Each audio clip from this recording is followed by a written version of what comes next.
Have you ever wondered why some people walk into a room and the air feels lighter, easier, while others appear and everything suddenly feels heavy and draining? They haven't said a word, yet something comes from them, slipping into the feeling of everyone around them. The ancients called this the frequency of the soul. Modern people call it energy, and ancient civilizations called it the language of the universe.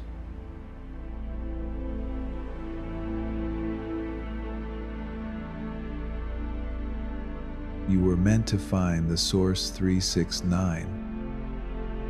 Close your eyes.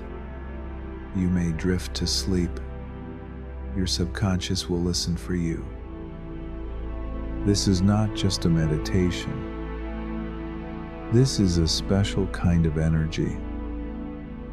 Once you hear it, once you allow your mind to relax and let go, miraculous things will begin to find you. You don't need to try. You don't need to understand or analyze. You simply need to allow wealth, love, health, and success to enter your life in the most natural way possible. Let this meditation do its work. Let your sleep become the gateway for the best things life has to offer.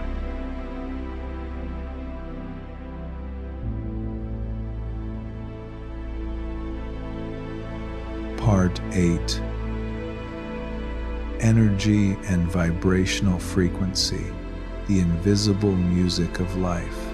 If a person is an instrument, then energy is the music playing through them every day.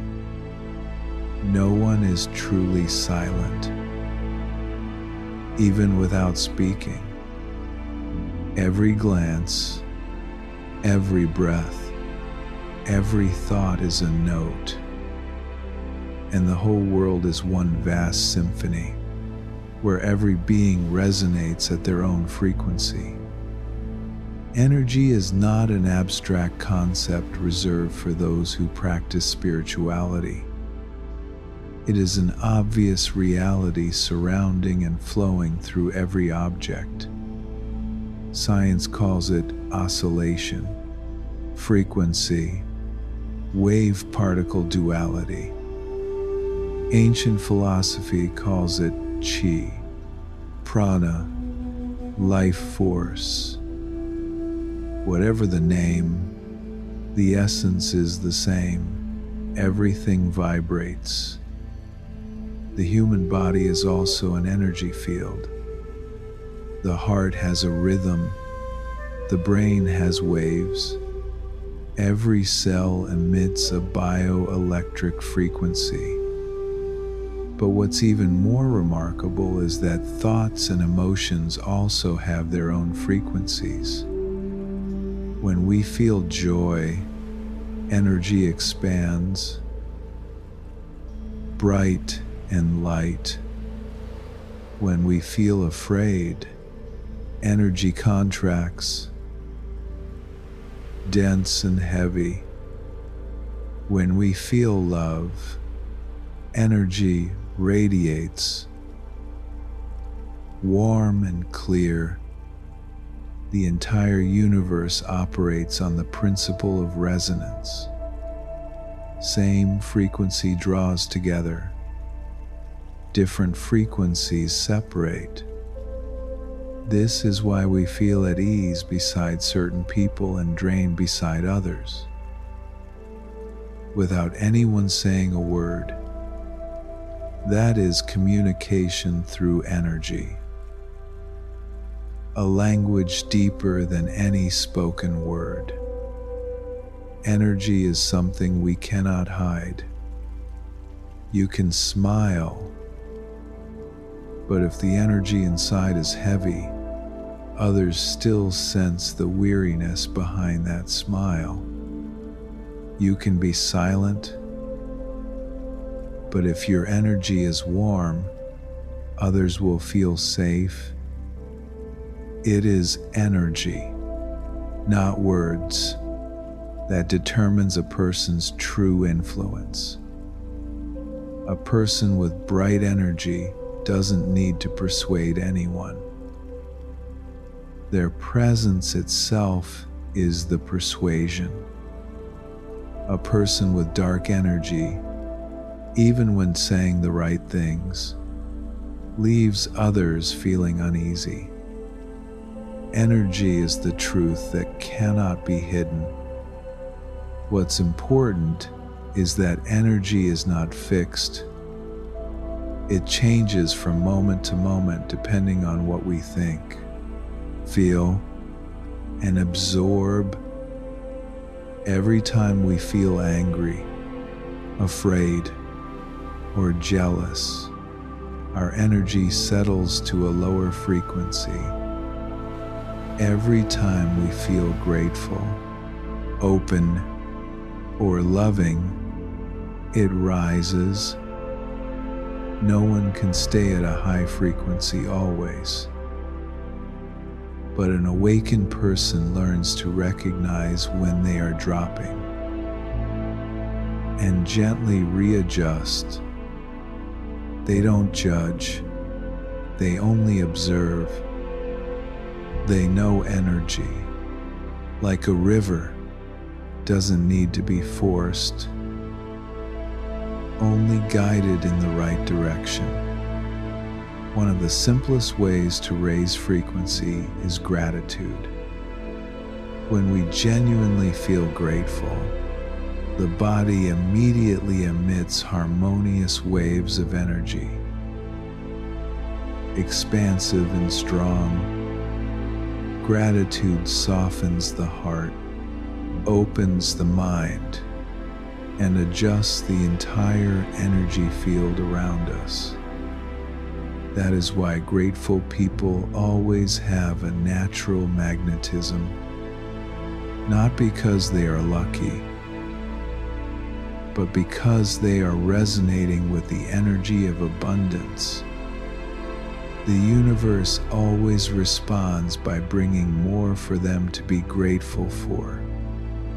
Silence is also a form of high energy. In silence, we can hear the rhythm of the universe. When the mind stops being noisy, energy begins to reorganize itself, like a still lake naturally becoming clear again once the ripples settle.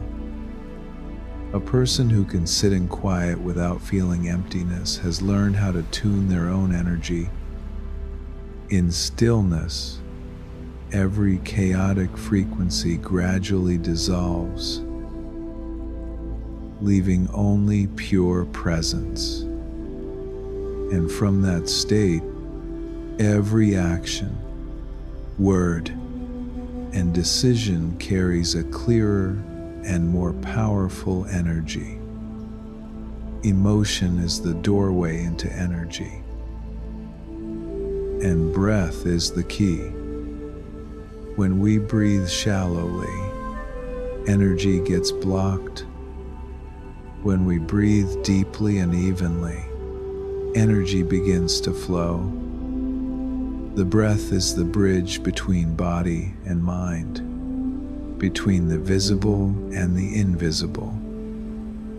One slow, complete breath can shift the frequency of the entire body. That is why in every ancient tradition, the breath has always been seen as the path back to balance. When you feel tired, stop, breathe deeply, and feel the flow of energy moving through every cell. In that very moment, you are reconnecting with the music of yourself. Energy is not only something we generate, it is also something we absorb. The environment, music, people, information, all carry their own frequencies. When we are frequently exposed to low energy, noise, negativity, violence, stress, our energy field also gets contaminated. Conversely, when we choose quiet spaces, gentle sounds, and kind people, we are nourishing the light energy within us. Choosing where you spend time, what you listen to, and who you meet is not just habit. It is the quiet practice of protecting your personal energy field. Energy cannot lie. If you try to appear strong when you are weak inside, your energy will betray you. If you speak words of love when your heart holds resentment, the energy shows it too. The world doesn't hear our words. It hears our energy. That is why authenticity is not just a moral value. It is a necessity for energy to flow freely. When we live authentically, energy becomes unified, undivided, and that unity is the true source of power. When we understand the vibrational nature of energy, we begin to see that everything in life has its own music. A quiet morning has a soft melody. A warm conversation has the rhythm of friendship. A surge of anger has a rapid drum beat. If we are still enough, we can hear the music of life. And when we begin to hear it, we can choose how we want to join that music. We no longer have to be swept along by chaotic rhythms. We become the musician who knows when to rest and when to play. Human energy changes constantly, like music, rising and falling. There's no need to force yourself to always stay at a high frequency, because that is not natural. What matters is knowing how to return. Each time you fall into fear or weariness, simply remember that is only a low note in a larger composition. And in time, you will return to the brighter note. Peace is not about holding one rhythm forever. It is about the ability to receive every rhythm, every sound, while still hearing the harmony within. Finally, remember, you cannot give away energy you don't have. If you want to radiate peace, you must first be at peace. If you want to bring love, you must first love yourself. When you radiate light energy, the world reflects that light back. Not because of magic, but because of the natural law of resonance. The energy you carry is the music you send to life. And life will sing back exactly the melody you chose. Part 9. Silence and presence, the gateway to deep wisdom. In a world full of noise, silence has become a rare gift. But silence is not merely the absence of sound.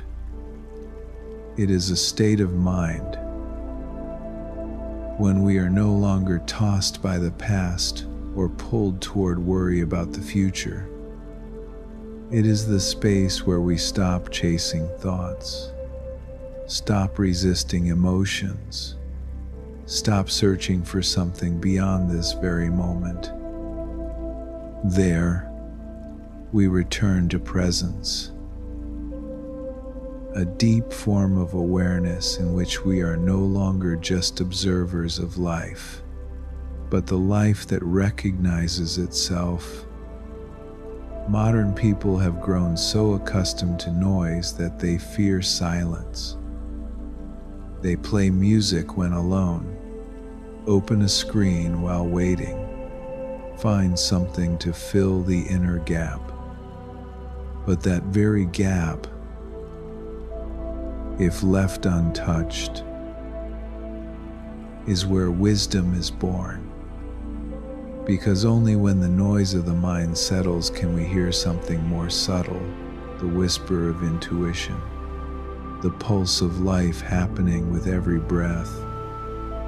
In that silence, there is no past, no future, only this living present. Presence is the ability to be completely here in this moment without judgment. When eating, just eat. When listening to someone, just listen. When breathing, just breathe. This seems simple, but it is actually the most difficult thing, because the mind always wants to be somewhere else. It races back to the past in regret, or leaps into the future in fear. It dislikes the present because here it cannot control, cannot compare, cannot do anything except simply be. But it is precisely in that being that a person touches true freedom. When we are present, energy begins to shift. The body relaxes, the breath deepens, tension that has been accumulating dissolves. Without effort, everything returns to its natural flow, like water moving, clouds drifting. In presence, we are no longer swept by our thoughts. We simply watch them arrive and pass like clouds crossing a sky. We are no longer ruled by emotions. We become the witness of those emotions. And in that still gaze, fear, anger, and sadness begin to fade. Because nothing truly persists under the light of awareness. Silence is the language of the universe. Every sage, every enlightened being has found truth in stillness, not in noise. The Buddha awakened under the Bodhi tree when his mind fell completely still. Lao Tzu wrote, "Those who know do not speak. Those who speak do not know." Because words cannot touch the infinite. Real knowing does not live in thought. It lives in the stillness of consciousness. When the mind stops, wisdom begins to work. No longer the intelligence of the intellect, but the clarity of pure awareness. Presence cannot be reached through effort, because effort is the action of the mind, and the mind is exactly what we need to move beyond. You cannot try to be present, just as you cannot try to fall asleep. The harder you try, the further it slips. Presence only happens when you stop, when you accept this moment as it is, nothing added, nothing taken away. When there is no longer a person trying, only life breathing through us. Silence is not an escape. It is the foundation of all conscious action. From silence, words become clearer. From silence, actions become more precise. A person who knows how to be silent is not someone who doesn't know what to say. They are someone who only speaks when it matters. Every word they speak carries the energy of stillness, and so it carries weight and influence. In presence, the boundary between self and world begins to blur. We no longer feel like a separate person struggling to control everything. We feel like a part of the flow that runs itself. Everything, every sound, every breath has its place. Resistance dissolves. In its place comes a feeling of acceptance and belonging. There, we no longer need to search for the meaning of life, because this very presence is the meaning. Presence is also the cure for mental fatigue in this age. We are not tired because we do too much. We are tired because the mind is always somewhere else. The body is here, but the mind is elsewhere. That is the source of stress. When we work while thinking only about the outcome, when we speak while thinking only about the response, when we walk while thinking only about the destination, we have missed the entire journey. But when we are truly present in each small action, washing dishes, walking, listening, our energy is restored, because presence is the natural state. It is the mind's wandering that drains us. Silence is not the distance between people. It is the space for real connection. When two people can sit together without needing to speak, that is the deepest closeness. In silence, there is no role-playing, no pretending, only true presence. And when we are silent with ourselves, we begin to see what the noise of the mind had been covering. Our fears, our longings, our wounds, and the lights we had forgotten. From that seeing, healing happens on its own.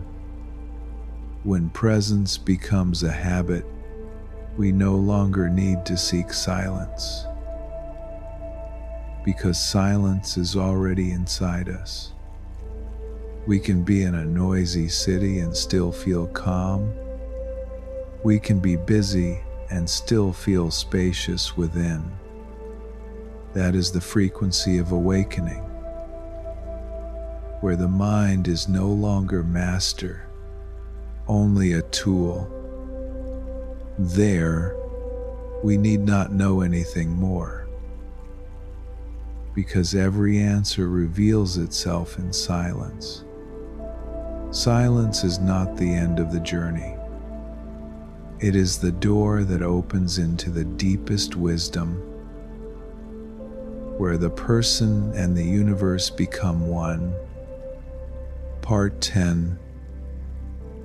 Conscious action, the art of flowing with life After understanding silence and presence, a person naturally moves into a new phase of awareness, action, because this life is not only for contemplation, it is for participation. But true action is not blind busyness, and it is not heavy striving. Conscious action is the state in which we do everything while keeping our inner stillness. Hands working, but the mind still. Speaking while still listening to ourselves. Moving while feeling every step. That action doesn't come from fear or ambition, but from clarity and harmony with the flow of life. Most people act to reach an outcome. They rush forward, trying to control everything, believing happiness will come when the goal is achieved. But true happiness isn't at the destination. It's in the way we travel. Conscious action means we are no longer pulled by the past or pushed by the future. Every step is already complete in itself. When we wash a glass, write a sentence, or hold someone we love, if we do it in full awareness, that action becomes meditation. We are no longer someone trying to finish. We are someone truly living. Conscious action doesn't resist life. It flows with it. When you force the current, the water breaks apart. But when you move with it, you travel further with far less effort. People are often tired not because they do too much, but because they do everything in resistance. Resistance to the present, to circumstances, to themselves. When we learn to release that resistance, energy flows naturally, and everything we do becomes lighter, even when the volume of work is the same. In conscious action, results still matter, but they are no longer the center. We do our best, but we are not enslaved to success or failure. We understand that outcomes don't come only from our individual effort, but from the harmony of many invisible forces. Like a farmer planting seeds, they cannot force the crops to grow faster. They can only tend the soil and trust the timing. When we act with that spirit, we work without tension, because we know our only task is our own part. The rest belongs to the larger flow. There are two kinds of action: action born from fear and action born from love. Action from fear carries the energy of urgency, heaviness, and calculation. Action from love carries the energy of expansion, lightness, and creativity. A person who acts from love doesn't need to think too much. Love knows its own way. When we do something with genuine care and joy, the action itself carries a high frequency, and the outcome reflects that energy. So always pause before beginning anything and ask yourself, is this action coming from fear or from love? Conscious action also asks for full presence in every small detail. When working, Truly be with the work. When listening to someone, truly be with them. When eating, truly be with the food.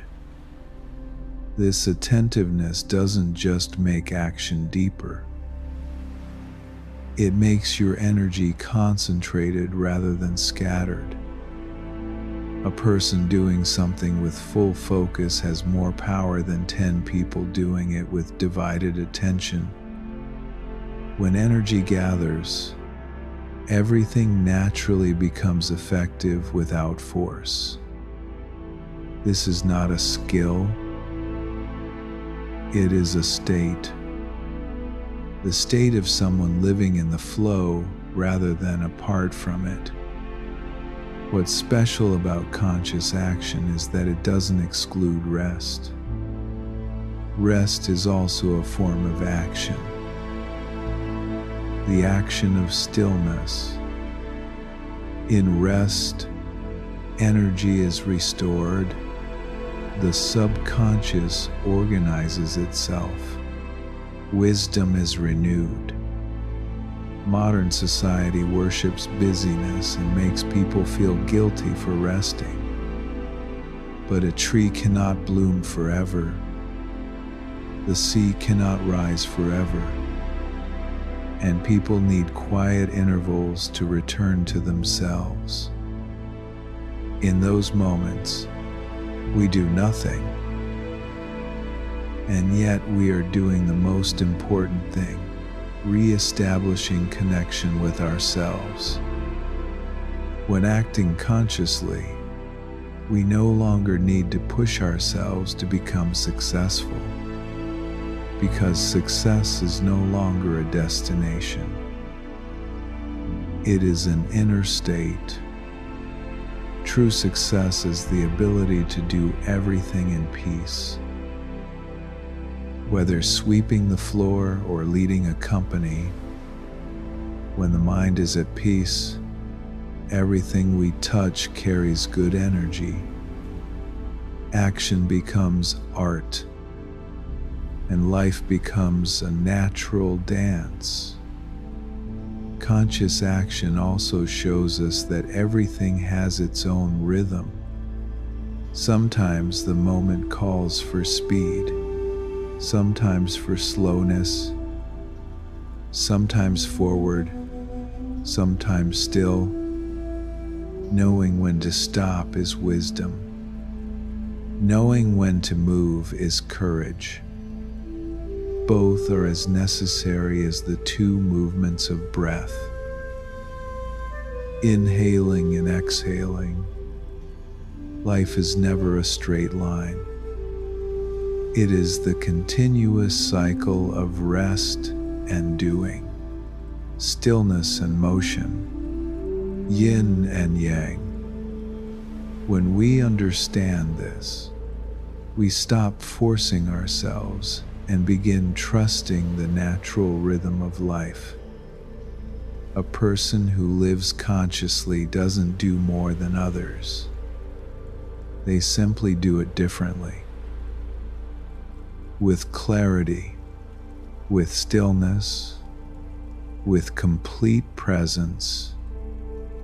When living in the art of conscious action, we realize there is no such thing as a small job, only a small attitude.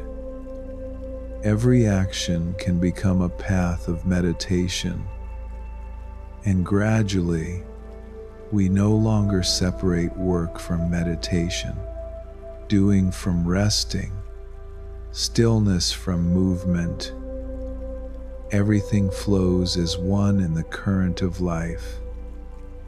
That is the art of flowing with life. When we stop trying to control the water and become the water, when we act not from fear, not from lack, but from the pure joy of being alive, of creating, of being present. Part 11. Letting go and inner freedom. When you stop fighting yourself, there is a moment in the journey of awareness when a person suddenly realizes that all suffering doesn't actually come from the world. It comes from the resistance within themselves. Every blockage, every wound, every fear is the result of an invisible war they have been carrying in their mind for years. The war between what is and what they need it to be. When the mind is always trying to control, change, and hold on, it turns itself into a prisoner of expectation. And only when we learn to let go, not letting go of responsibility or effort, but letting go of resistance to the present, do we begin to taste freedom. Letting go does not mean giving up. Giving up is the act of despair. Letting go is the act of wisdom. When we let go, we don't turn away from life. We accept it as it is. We stop demanding the world bend to our will and begin listening to what life is trying to teach us. The ego always believes that if it doesn't control everything, everything will collapse. But it is precisely that constant striving to control that exhausts it, like someone swimming in a river, thrashing in fear. The harder they fight, the deeper they sink. Only when they relax does the water lift them up. Letting go is learning to let the water lift you instead of fighting it. We are often taught that holding on is strength and letting go is weakness. But in truth, the person who dares to let go is the most courageous, because letting go requires trust. Trust that life has its own intelligence, that not everything needs our management. When we dare to let go, it means we believe in a deeper order, one beyond what the rational mind can grasp. That trust is not blind faith. It is born from experience. How many times did we force something only to find it only made things worse?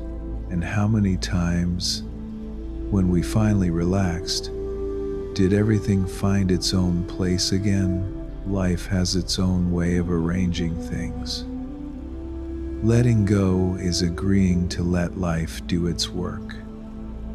Letting go is also the journey of releasing the past.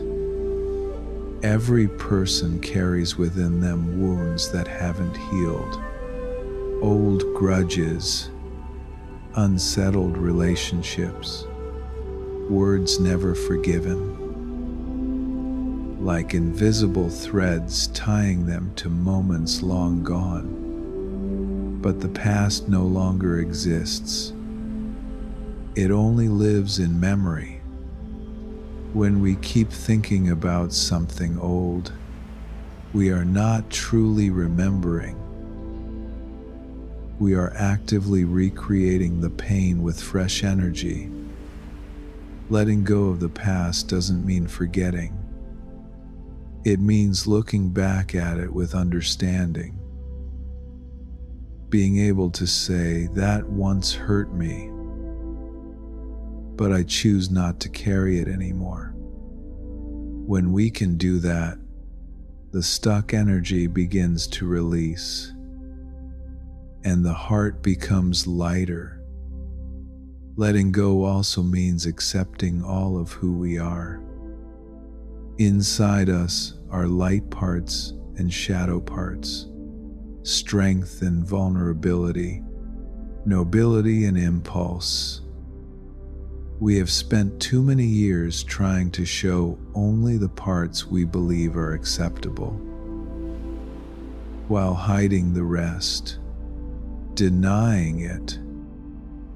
But the rejected parts don't disappear. They only sink deeper, surfacing in unconscious ways, as sudden anger, envy, or fear with no clear source. When we dare to see all of ourselves without judgment, without justification, we open the door to integration, letting go of the image of who I should be to return to who I am is the beginning of inner freedom. Many people think that to let go, they must find a way to eliminate negative emotions. But letting go is not about chasing feelings away. It is about allowing everything to pass through. When fear arrives, let it come. When anger rises, let it rise. Look at it. Feel it. But don't cling. Like the sky that doesn't chase away clouds, simply witnesses in stillness. When we no longer need to be rid of anger or fear, when we simply stay present with them, that energy dissolves on its own. Letting go means allowing everything to be what it is. And in that allowing, everything gradually loses its power over us. Inner freedom is not the absence of problems. It is the state where problems no longer bind you. It doesn't come from changing circumstances. It comes from changing the relationship between you and circumstances. When we stop fighting what is happening, we discover a space within. That space is freedom.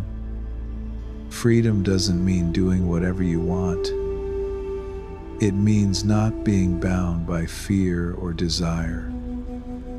A free person can live amid constraint and still be at peace. Because chains can only bind the body, not the mind. Letting go also means trusting the timing of life. Some things haven't arrived yet because we aren't ready. Some things have left because we've completed the lesson they brought.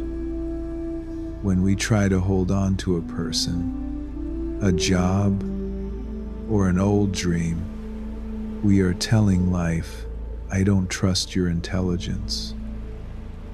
But when we let go, we open the space for something new to enter. This door can only open when we dare to close the old one.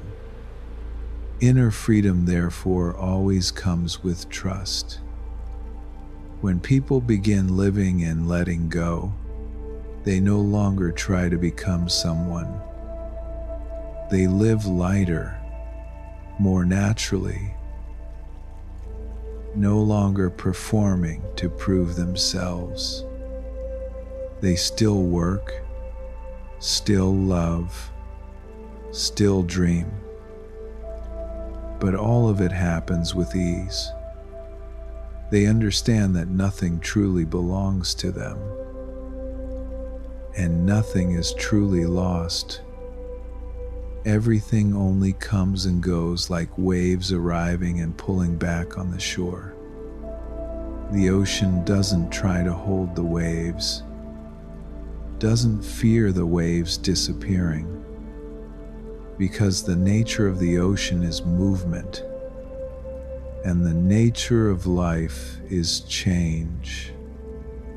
Letting go is the peak of understanding, because only those who truly understand dare to release.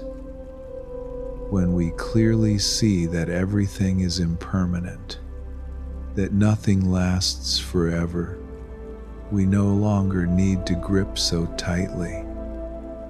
And then we realize life's great paradox.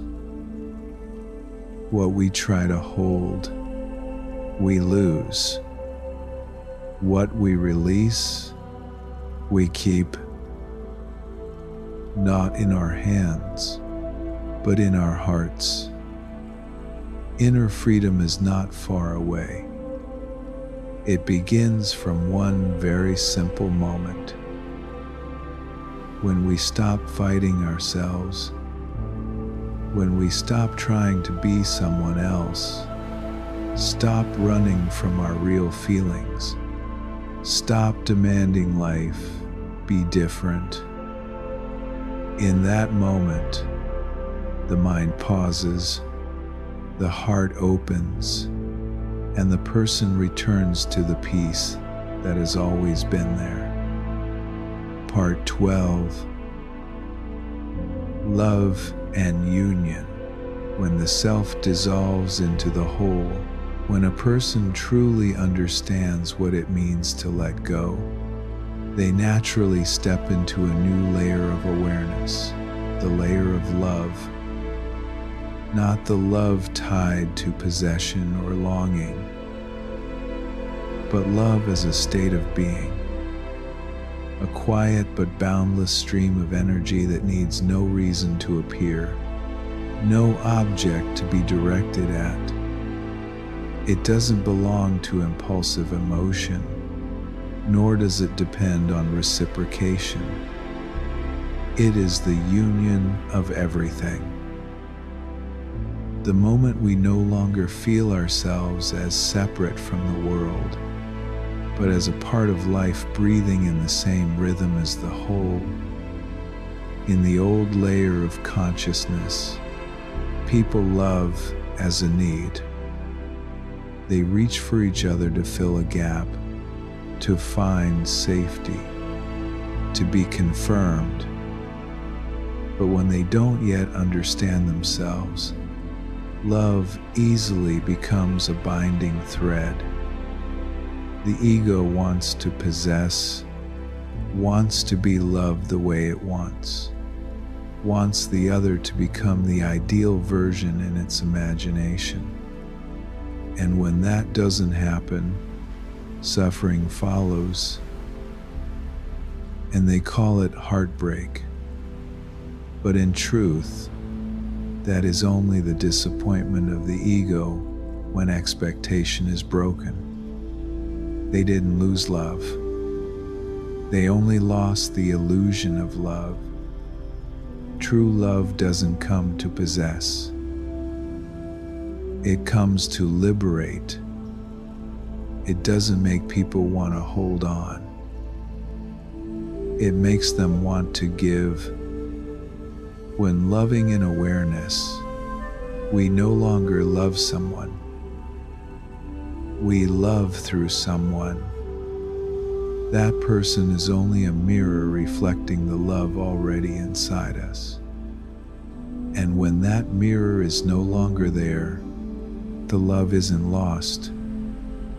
It simply returns to its source, inside us. That is why someone who truly loves never feels loss, because they never depended on another to love. They only use the relationship as a pathway to recognize their own loving nature. This love is not only for people, it is a state that embraces the entire universe. When you walk through a morning and see the light falling on leaves, and don't want to trade it for silence. When you hear the rain falling and feel a wordless recognition. When you see a stranger's face and still feel something familiar. That is love being present. It needs no name, no conditions. It only needs your presence. Because when you are truly present, you and the world are no longer two. The ego fears dissolving. It believes that without me, there is nothing left. But when the ego dissolves, what remains is not emptiness. It is union, like a drop of water falling into the sea. It doesn't disappear. It becomes the ocean, like a note blending into a symphony. It doesn't vanish. It becomes the sound of the whole. When we dissolve into love, we don't lose ourselves. We only lose the illusion that we were ever separate. And in that moment, a person feels truly safe for the first time, because they have returned to a place they never truly left. True love does not exclude pain. It only allows us to see pain through different eyes. When loving in awareness, we no longer demand happiness be perfect. We accept sadness, separation, and loss because we understand that all of it is a form of love. Like wave and water, they may change shape, but they are one. Pain is not the opposite of love. It is love teaching us to go deeper, to soften, to become more open. Love and union also change how we see the world. When we still live in the ego, we see me and others, me and life, me and nature. But when we step into love, we see only one life expressing itself in many forms. The person who once hurt us is also part of that same river, acting from ignorance, just as we once acted from ignorance. When we understand that, we no longer want revenge or resentment. Instead, we feel compassion, because whoever hurts others first hurts within themselves. True love does not make us weak. It makes us strong. Not the strength to win over others, but the strength to keep the heart clear amid every storm. When we act from love, we are no longer driven by fear. We don't need to prove anything, don't need to argue. We know the truth has its own power, and love is that power. When we speak, write, or work with love, our energy spreads and touches others without force. It seeps into the space like the fragrance of flowers drifting without seeking anyone to find. Love is also the foundation of all creation. Every beautiful thing ever born in the world, a piece of music, a painting, a discovery, came from love for what was being created. The scientist loves truth. The artist loves beauty. The mother loves her child. The teacher loves knowledge. Love is the root energy that nourishes all genuine creation. Without love, people only repeat. With love, people create. In union, love is no longer an action. It is one's nature. We no longer give love. We are love. We no longer forgive, because there is no longer anyone to forgive. We no longer search for peace, because we are peace. All the concepts that once existed when the ego was present become unnecessary. Only life remaining, loving itself through countless different forms. And when we see the world through those eyes, everything becomes sacred. From a stone, a drop of water, to the eyes of a passerby. Love and union are not a destination. They are a way of living. They begin with looking deeply inward and recognizing that we don't need anything else to become complete, because we already are the perfect expression of this life. When we see that, we naturally open to everything around us. And perhaps when people recognize that their deepest nature is love, every other journey becomes clear. No need for theory, no need for religion, no need for any other path. Just one returning to the silent nature that loves everything. There is no more I and others, no more before and after. Only one life, gazing gently at itself. Part 13. The power of presence, where time dissolves and truth appears. There is a quiet power that most people have never truly touched. It doesn't come from effort, knowledge, or even faith.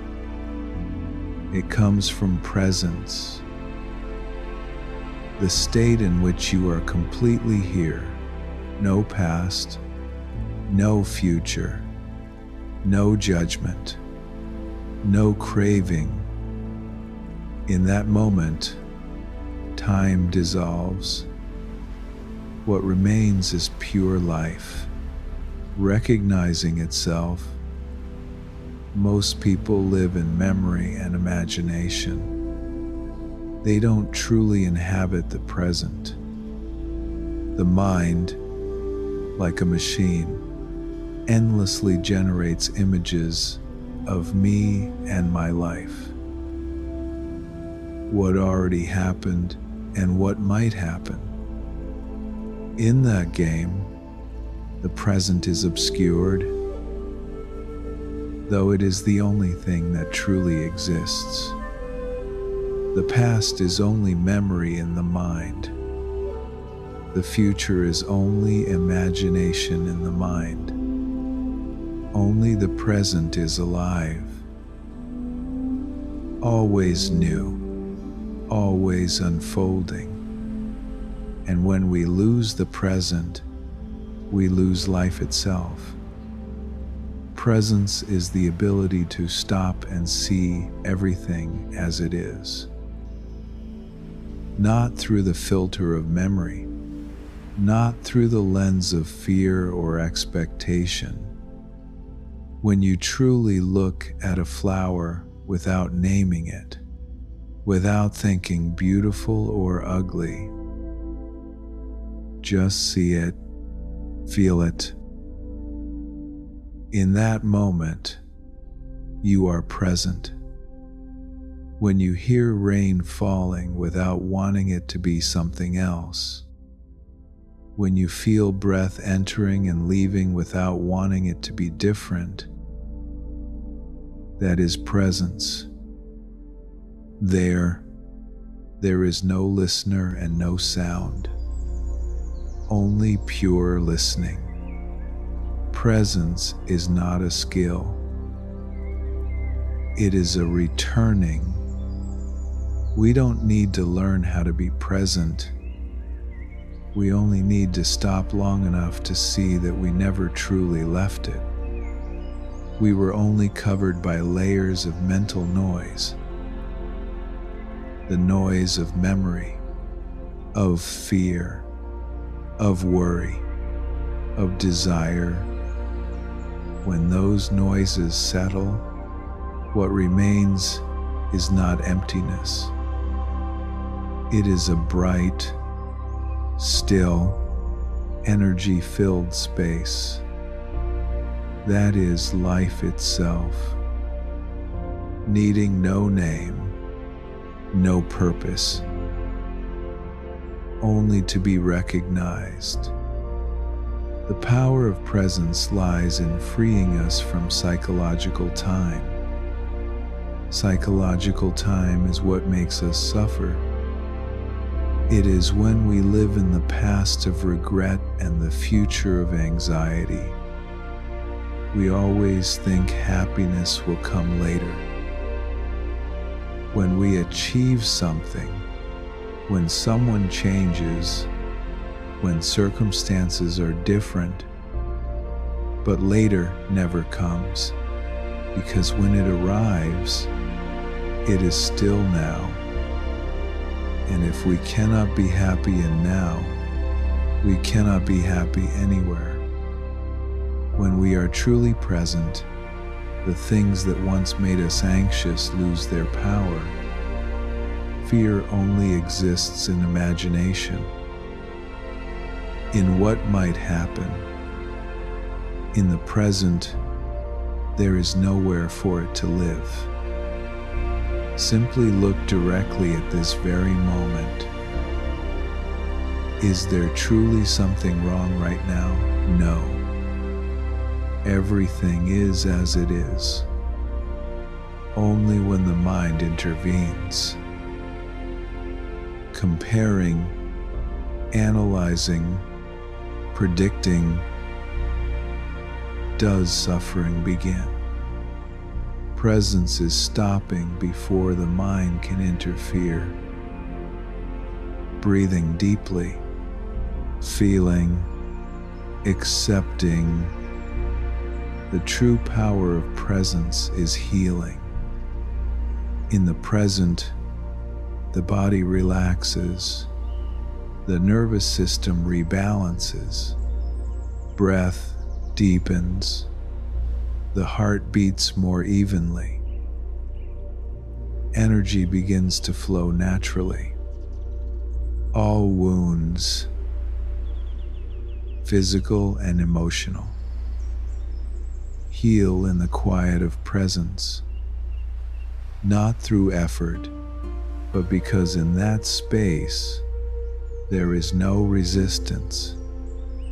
When we stop fighting what is, the energy of life naturally restores its balance. The way still water naturally becomes clear again. Presence also opens creativity. Every truly original idea, every deep piece of work, every word that truly touches another person, all come from presence. When the mind falls silent, we become a channel for a wisdom larger than ourselves.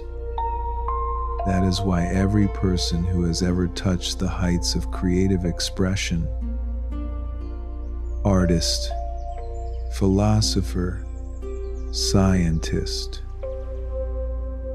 describes the same state. They forgot themselves, forgot time. Only the doing remained. That is pure presence. Presence is not just for sacred moments. It lives in every smallest thing. Folding clothes, washing hands, watching the morning light through leaves. Life doesn't distinguish large from small. Every moment is a door back to the present. If we know how to stop, and the more present we are in ordinary things, the more extraordinary life becomes. Because when we are present, the quality of energy changes. An ordinary room becomes warm. An ordinary glance becomes full of soul. As we become more present, we realize that time is only the mind's illusion. Reality is always now. Whatever clock it shows, whatever years pass, whatever the body ages, the awareness witnessing it all remains unchanged. The child who witnessed your childhood, the person sitting here now, all are the same awareness. When you touch that witnessing awareness, you touch the deathless within yourself. The power of presence is the power of returning to what has always been here, waiting to be recognized. Part 14.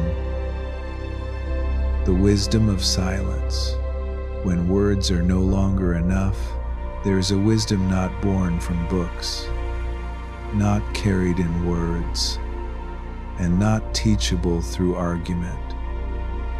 It is not loud. It does not debate or prove itself. It is as simple as breath, as still as a lake, as clear as moonlight through clouds. People call it the wisdom of silence. It is not the absence of sound. It is the space that holds all sounds. It doesn't live in what is spoken, but in the gap between words. And in that gap, truth is revealed. From childhood, people are taught to speak, explain, and express, but no one teaches them to listen to silence.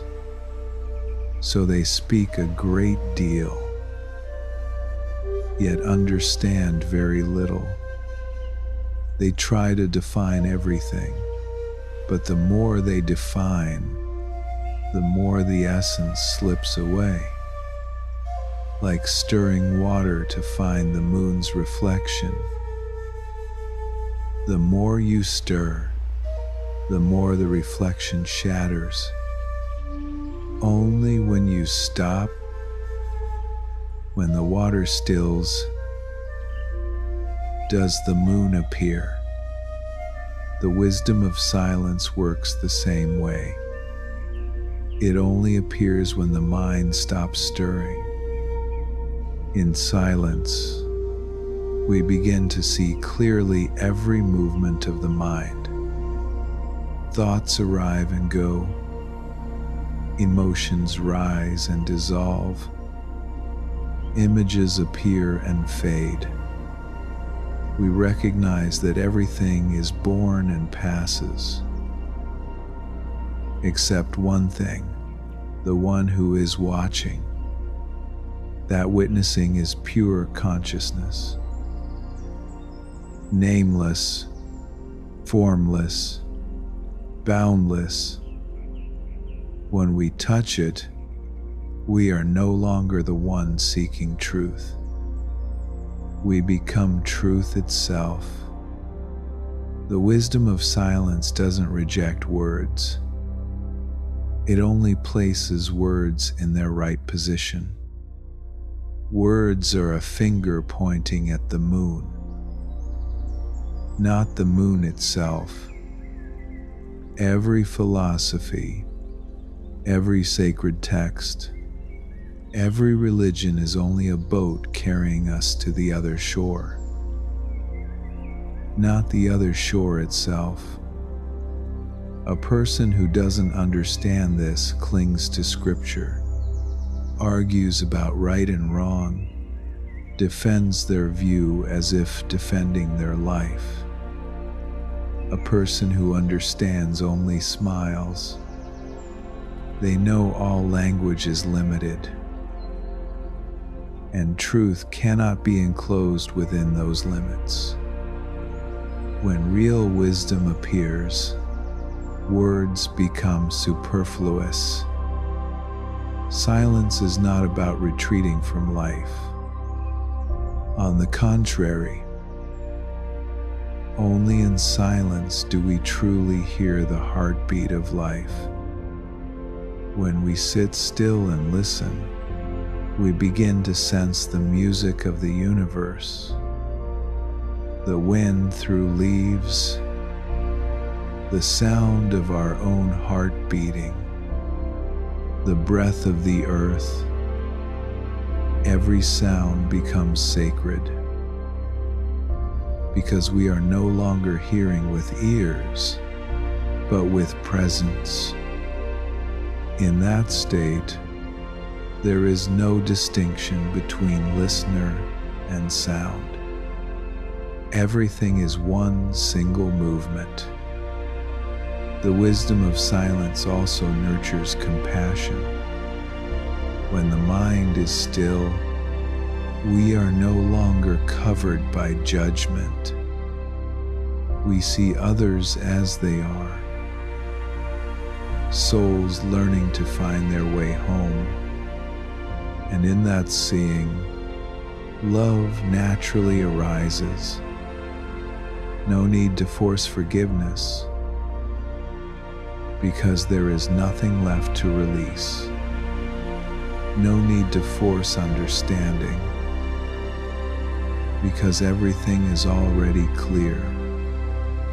In today's world, silence has become a luxury. People fear quiet. They fear the gap. They fear confronting themselves. But inside that gap, life appears. The gap is not emptiness. It is the fullness that has been waiting. The courage to step into silence is the courage to find that everything we've been looking for has always been there. When we learn to rest in silence, we no longer need to prove anything. We stop chasing applause, stop fearing others' indifference, because we've heard the true sound of life. The sound that doesn't come from lips, but rings from within. And when we hear that sound, we understand all words are only echoes. Truth is silence. Perhaps the deepest wisdom of silence is this: when we no longer need to speak, we begin to understand everything. When we no longer need to understand, we begin to be everything. Part 15.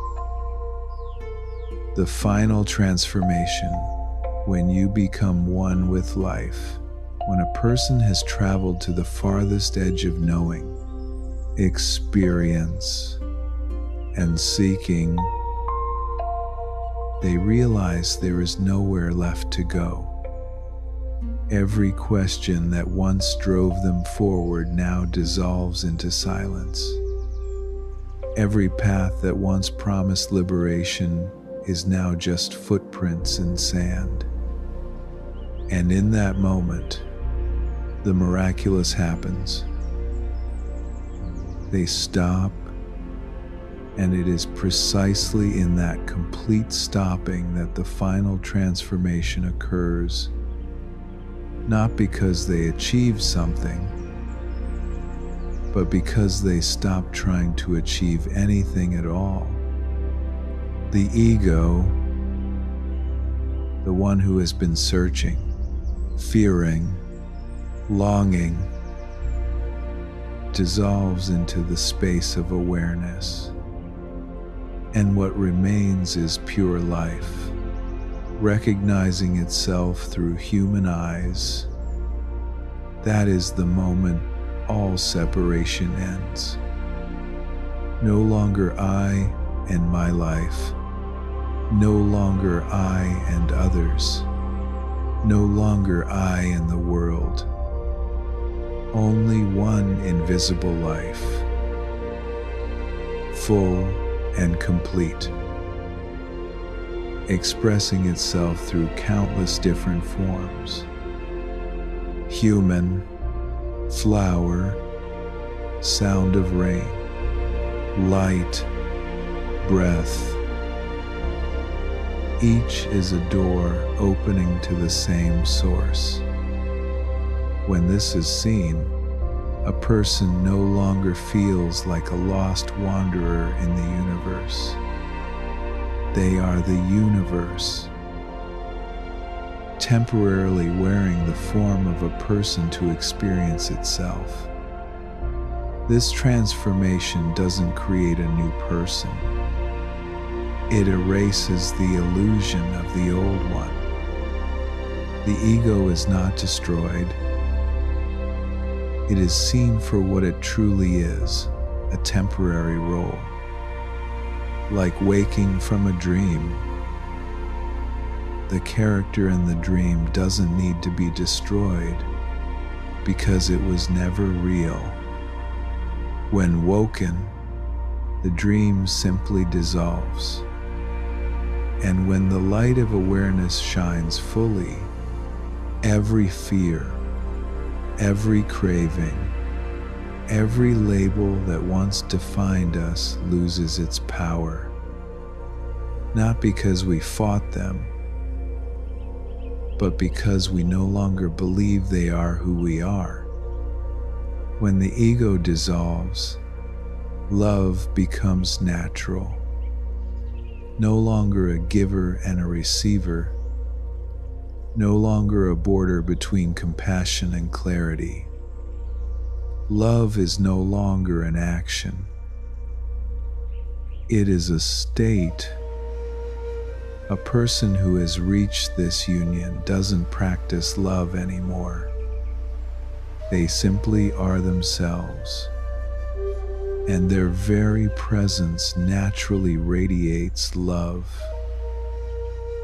Not because they want to love, but because they have become love itself.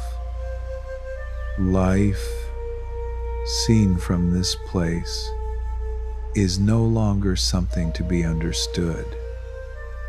It is not a problem to solve, not a road to walk to the end. It is simply the endless movement of awareness, expanding, contracting, brightening, darkening, being born, dissolving, and every moment, however small, holds the whole universe within it. When drinking a sip of water, one knows they are drinking 9 rains that fell thousands of years ago. When looking at a stranger on the street, they know that person is also them, in a different form. From this perspective, suffering is no longer the enemy. It is the river that carries us to the sea. Every time we hurt, another layer of the old shell cracks, and the light within shines through. Life never meant to hurt us. It only wants us to awaken. And when we understand that, we stop fighting pain. We hold it as part of the journey.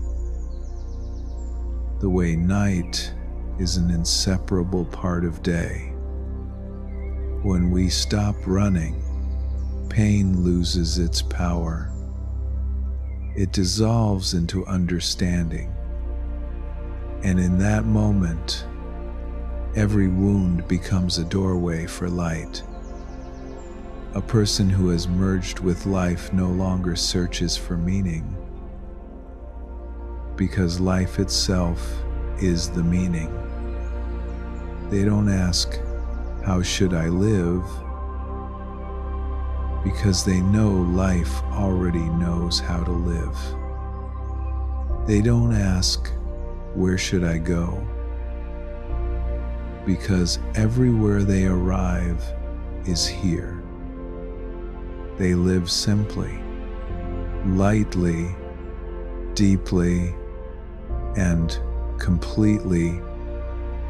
From the outside, they may look ordinary. Still working, still loving, still eating, still sleeping.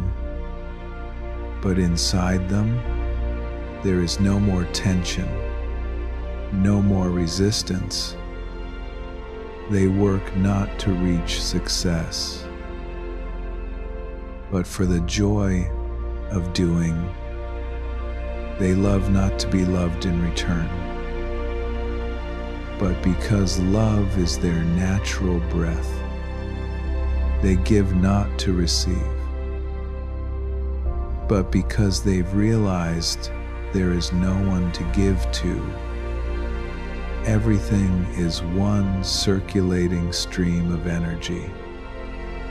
The final transformation is not a supernatural miracle. It is absolute simplicity.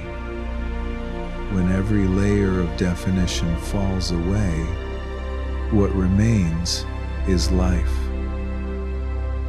Bare, clear, innocent. That is what we've carried since birth and will carry until our final breath. Life has never added to itself, never diminished. Only the mind changes.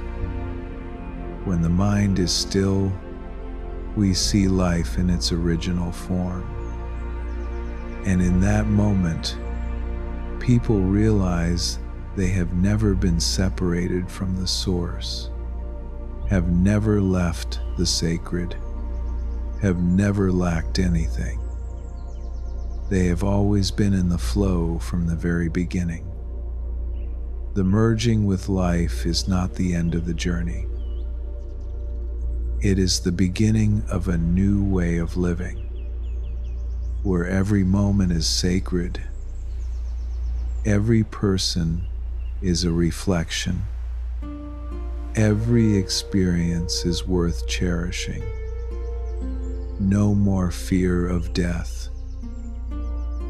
because death is only life-changing form. No more clinging to happiness, because happiness is no longer an object, but the space that holds all objects.